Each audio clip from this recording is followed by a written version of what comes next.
Time 11 కావస్తోంది. ఇంకా రాలేదేంటి ఆ ఈడియట్? కపాలి అసహనంగా దావూదుతో అన్న మాటలకు ఆలోచనల నుండి బయటపడింది ధీరజ.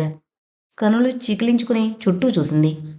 చీకట్లో చూడ్డానికి అలవాటు పడిన ఆమె కళ్ళకు అటువైపు ఎవరూ వస్తున్నట్టు కనిపించలేదు. ఆ గవురుగాడు అతనికి మస్కా కొట్టి మాయమయ్యాడేమో అంటూ తన సందేహాన్ని వెలిబుచ్చాడు దావూద్. నో, ఆ టూరిస్ట్ గైడు చాలా పట్టుదల గల మనిషి. గవూర్ని అంత సులువుగా వదిలి వెళ్ళడు అతను. ఒకవేళ నువ్వు అనుమానిస్తున్నట్టే గవూర్ గనుక మస్కా కొట్టుంటే ఆ విషయం మనతో చెప్పడానికైనా అతనిక్కడికి రావాలి అన్నాడు కపాలి. "ష్! మాటలు కట్టిపెట్టి పరిసరాలను జాగ్రత్తగా గమనించండి. రాకేష్ ఏ క్షణంలోనైనా రావచ్చు" అన్నాడు సాహు. అతను అండం పూర్తవుతుండగానే చీకట్లో బ్రిడ్జి స్తంభాలను చాటు చేసుకుంటూ వచ్చిన 10 మంది పోలీసులు ఒక్కసారిగా ముందుకు దూకి వాళ్ళని చుట్టుముట్టేశారు. జాగ్రత్త పడేలోపునే దావూద్ కాపాలీల చేతుల్లోని ఆయుధాలను స్వాధీనం చేసుకుని ధీరజను వదిలి ఆ ముగ్గురి చేతులకు సంకెళ్ళు తగిలించారు. ఊహించని విధంగా జరిగిన ఆ సంఘటనకు ఆందోళన పడిపోయారు దావూద్, కాపాలీలు. సాహు మాత్రం గాబరా పడకుండా గాంభీర్యాన్ని ప్రదర్శించాడు. What is this? మమ్మల్ని ఎందుకు అరెస్ట్ చేస్తున్నారు అని అడిగాడు దబాయింపుగా. ఆ ప్రశ్న వింటూనే ఉరిమి చూస్తూ అతని ముందుకొచ్చాడో డీసీపీ ర్యాంకులో ఉన్న పోలీస్ అధికారి. మీరు తీవ్రవాదులు, బాంబులతో ఈ బ్రిడ్జిని కూల్చేయాలని ప్రయత్నిస్తున్నారు, అందుకే అరెస్టు చేస్తున్నాను అన్నాడు అతను అధికారం ఉట్టిపడుతున్న కంఠంతో. No, you are wrong sir. తీవ్రవాదులం కాదు, మా దగ్గర బాంబులు లేవు. కావాలంటే చెక్ చేసుకోండి అన్నాడు సాహు. ఇప్పుడు లేకపోవచ్చు, మరి కాసేపటికి మీ వాళ్ళు బాంబులు తీసుకురారన్న గ్యారంటీ ఏంటి? మీరు అనవసరంగా మమ్మల్ని సందేహిస్తున్నారు. లేదు, మీరు ఈ బ్రిడ్జి కిందకొచ్చి ఉండడం చూసిన వాళ్ళు మాకు ఫోన్ చేసి చెప్పారు. మా కానిస్టేబుల్స్ పైనుండి చాలాసేపు మిమ్మల్ని అబ్జర్వ్ చేసిన తర్వాతనే మీ మీద మాకు అనుమానం కలిగింది. మీరు ఖచ్చితంగా తీవ్రవాదులే. కాదు, కానే కాదు, కాదని మేము నిరూపించుకుంటాం అంటూ సెల్ ఫోన్ను బయటకు తీశాడు సాహు. నెంబర్ నొక్కకముందే దాన్ని అతని చేతిలోంచి లాక్కున్నాడు డీజీపీ. ఇక్కడ కాదు, మీరు నిరూపించదలుచుకుంటే స్టేషన్కి వచ్చి నిరూపించుకోండి, కమాన్ మూవ్ అన్నాడు. మేము ఎవరమో తెలియక మమ్మల్ని అనవసరంగా అనుమానించి అవమానిస్తున్నారు. కేంద్ర మంత్రి మహాదేవ్ గారితో చెప్పి నీ ఉద్యోగం ఓడగొట్టిస్తాం తీవ్ర స్వరంతో బెదిరించాడు సాహు.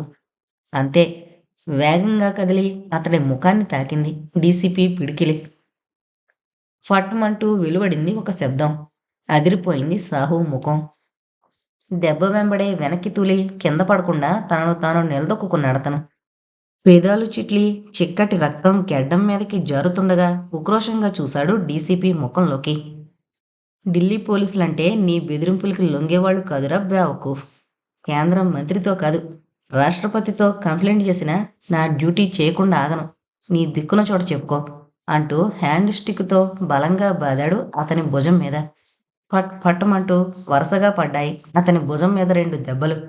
జీవుమన్నాయి సాహు నరాలు. భుజపుటెముక విరిగిపోయినంత బాధ అతడి శరీరాన్ని ఆక్రమించుకుంది.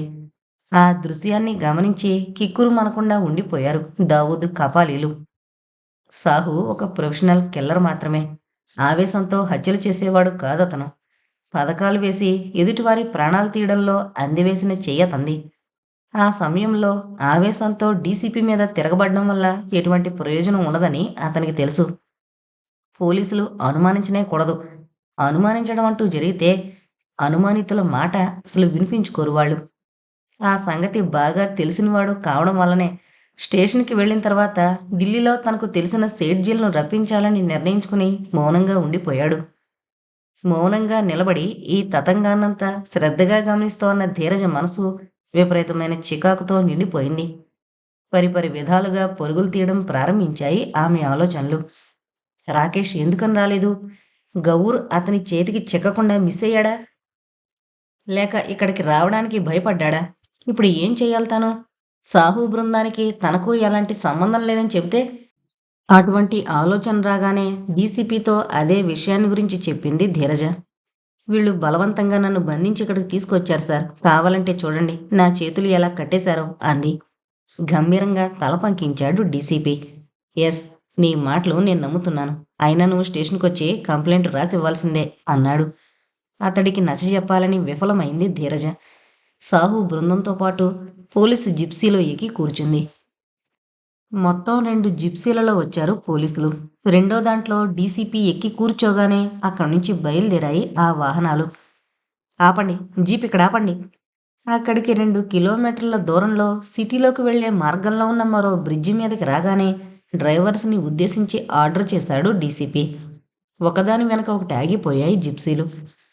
ఆ అమ్మాయిని కిందకి దిగమనండి, జల్దీ వెళ్ళి పెద్దవాళ్ళు ఎవరైనా ఉంటే వెంట పెట్టుకుని రమ్మని చెప్పండి అన్నాడు డీసీపీ. ఆ మరుక్షణంలో జిప్సీలోంచి దించివేయబడింది ధీరజ. వింతగా ఉన్న డీసీపీ ప్రవర్తనను గురించి ఆలోచించడం ప్రారంభించకముందే జిప్సీలు 2 బయలుదేరి ముందుకు దూసుకుపోయాయి. అసహనం నిండిన మనసుతో ఎటు వెళ్లాలో తోచక అటుగా వచ్చే వాహనాల కోసం ఎదురుచూస్తూ రోడ్డు పక్కన చీకట్లో ఒక బండరాయి మీద కూర్చుంది ధీరజ. సిటీలోకి వెళుతున్న పోలీసు వాహనాలు ఉన్నట్టుండి ఒక మలుపు తిరిగి యమునా నది తీరం వైపు ప్రయాణించడం ప్రారంభించాయి. చాలాసేపటి వరకు ఆ విషయాన్ని గురించి పట్టించుకోలేదు సాహు బృందం. పట్టించుకుని ప్రశ్నించబోయేసరికే యమునా నది తీరాన్ని ఆనుకున్న ఒక చెట్ల తోపులోకి ప్రవేశించి ఆగాయి. వాహనాల్లోంచి కిందకు దిగుతూనే విపరీతమైన ఆశ్చర్యంతో ఒకరి ముఖాలొకరు చూసుకున్నారు సాహు, కపాలి, దావూదులు. What is this? మమ్మల్ని ఇక్కడికి తీసుకొచ్చారేంటి? రైఫిల్స్ గురిపెట్టి తమ చుట్టూ నిలబడిన కానిస్టేబుల్స్ని, రివాల్వర్ గురిపెట్టిన డీసీపీని ఉద్దేశించి అనుమానంగా అడిగాడు సాహు. సమాధానం చెప్పలేదు వాళ్ళు. ఉన్నట్టుండి అందరూ ఒక్కసారిగా గొల్లున నవ్వడం ప్రారంభించారు. స్టాప్, స్టాప్ ఇట్ అరిచాడు సాహు. నకిలీ పోలీసులం మేము. మిమ్మల్ని ఇక్కడికి తీసుకురాక ఇంకెక్కడికి తీసుకువెళతాం అన్నాడు ఇన్స్పెక్టర్ వేషంలో ఉన్న ఒక వ్యక్తి. షాక్ అయ్యారు అతని మాటలకు ఆ ముగ్గురు. మై గాడ్, నకిలీ పోలీసులా? ఎంత మోసం అన్నాడు సాహు ఆశ్చర్యంగా. దీన్ని మోసం అనరు మిస్టర్, టిట్ ఫర్ టాట్ అంటారు. మా స్నేహితుడు రాకేష్ను ఇలా మోసగించే కదా మొన్న మీరు అరెస్టు చేసింది. ఆ వ్యంగ్యంత కూడా మార్పు లేకుండా అదే డ్రామాను మీ విషయంలో ప్లే చేశాం. ఎలా ఉంది మా నటన అన్నాడు డీసీపీ వేషంలో ఉన్న వ్యక్తి. తెల్లబోయారు దావూద్, కపాలీలు. పళ్ళు పటపటా కొరికాడు సాహు. ఎదురు తిరిగేందుకు ఎలాంటి అవకాశం లేకుండా చేతులకు సంకెళ్ళు తగిలించబడి ఉన్నాయి. అంతేకాదు, వాళ్ళంతా రైఫిల్స్ గురిపెట్టుండగా ఎదురు తిరిగితే ఎంత ప్రమాదమో తెలిసి తన కోపాన్ని తనలోనే దాచుకుంటూ మౌనంగా ఉండిపోయాడు సాహు. కట్టండి, అందర్నీ ఆ చెట్లకు కట్టి పారేయండి అన్నాడు డీసీపీ వేషంలో ఉన్న వ్యక్తి. ఆ మరుక్షణంలోనే కదిలారు కానిస్టేబుల్స్ వేషాల్లో ఉన్న వ్యక్తులు. ఆ ముగ్గురిని అక్కడున్న చెట్లకు కట్టేసి చేతులు దులుపుకున్నారు. మేం తలచుకుంటే మీ ముగ్గురిని చంపి ఇక్కడే పాతి పెట్టగలం, కానీ ఎదుటి వాళ్లకు సహాయపడ్డం తప్ప చంపడం మా వృత్తి కాదు. మీ అదృష్టం బాగుంటే తెల్లవారక ఎవరైనా వచ్చి మిమ్మల్ని బంధవిముక్తుల్ని గావిస్తారు. అంతవరకు నిలబడే నిద్రపోండి. ఒకరినొకరు తిట్టుకుంటూ కాలక్షేపం చేయండి. Bad night and goodbye అంటూ తన అనుచరులతో అక్కడి నుంచి వాహనాల మీద వెళ్ళిపోయాడా నకిలీ DCP. Idiots, rogues, bloody scoundrels, మీ అంతు చూస్తాను. దూరం అవుతోన్న వాహనాల వంక చూస్తూ బిగ్గరగా అరవడం ప్రారంభించాడు సాహు. అరిచింది చాలు. ఈ కట్లు, చేతులుకున్న ఈ సంకెళ్ళు ఎలా వదిలించుకోవాలో ఆలోచించండి. వాళ్ళు మనల్ని చావగొట్టకుండా ఇలా కట్టి వదిలేసినందుకు సంతోషించండి. ధీరజ కంటబడగానే బంధించి మద్రాసు తీసుకుపోయుంటే ఈ గొడవంతా ఉండేది కాదు. పనికిరాని పథకాలతో ఇలా పడరాని పాటలు పడవలసొచ్చేది కాదు. ఒకరి తర్వాత ఒకరు సాహును ఉద్దేశించి నిష్ఠూరంగా అన్నారు కపాలి, దావూదులు. రాకేష్ తనను ఫూల్ను చేశాడన్న ఉక్రోషంతో లోపలే రగులుకు పోతున్నాడు సాహు. పుండు మీద కారం చల్లినట్టు వారి మాటలు మనసును మరింత రంపపు కోతకు గురి చేస్తుండగా బాధను బలవంతంగా దిగమింగుకుంటూ బంధనాలు వదిలించుకునే ఉపాయాన్ని గురించి ఆలోచించడం ప్రారంభించాడు. వేగంగా దూసుకొచ్చి ధీరజ కూర్చున్న బండరాతి పక్కన ఆగింది ఒక ప్రైవేటు టాక్సీ. ఉలిక్కి పడుతూ వెంటనే లేచి నిలబడింది ధీరజ. అంతలో కమాన్ మేడం, త్వరగా టాక్సీ ఎక్కండి, క్విక్ అంటూ డోరు తెరిచాడు బ్యాక్ సీట్లో కూర్చున్న రాకేష్. విపరీతమైన ఆశ్చర్యంతో కనుబొమ్మలు విశాలమవుతుండగా గబగబా కారెక్కి అతని పక్కన కూర్చుంది ధీరజ. ఆ మరుక్షణంలోనే టాక్సీ బయలుదేరి ముందుకు ప్రయాణించడం ప్రారంభించింది. వాళ్ళు, ఆ సాహు మనుషులు, అదే దావూద్, కపాలీలు నన్ను బంధించినట్టు నీకు ఆలస్యంగా తెలిసిందా అడిగింది ధీరజ. లేదు, గౌర్ను పట్టుకుని తిరిగి రాగానే తెలిసింది. మరి వాళ్ళు రమ్మన్న చోటుకి రాలేదేం? నేను వచ్చినా ప్రయోజనం ఉండదని అనుకోకుండా పోలీసులొచ్చి తీవ్రవాదులు అనుకుని వాళ్లను అరెస్టు చేశారు. తెలుసు. ఎలా తెలుసు? వాళ్ళని పంపింది నేనే కాబట్టి. ధీరజ ఆశ్చర్యపడింది. పోలీసుల్ని నువ్వు పంపావా? వాళ్ళు నీ మాట నమ్మారా? నమ్మడానికి వాళ్ళు నిజమైన పోలీసులైతే కదా. మరి వాళ్ళు నిజమైన పోలీసులు కాదు, ఆ వేషాల్లో వచ్చిన నా స్నేహితులు. My God! అంటే వాళ్ళ వ్యూహాన్నే వాళ్ళ మీద ప్రయోగించావన్నమాట అంది మరింత ఆశ్చర్యంగా. అవును. వాళ్ళను అరెస్టు చేసిన తర్వాత నిన్నిక్కడ దింపేసి వాళ్ళని తీసుకుపోమ్మని నేనొచ్చి నిన్ను కలుసుకుంటానని ముందే వాళ్ళతో చెప్పాను. You are great. ఇందులో నా గొప్పతనం ఏమీ లేదు. జస్ట్ టిట్ ఫర్ టాట్ అంతే.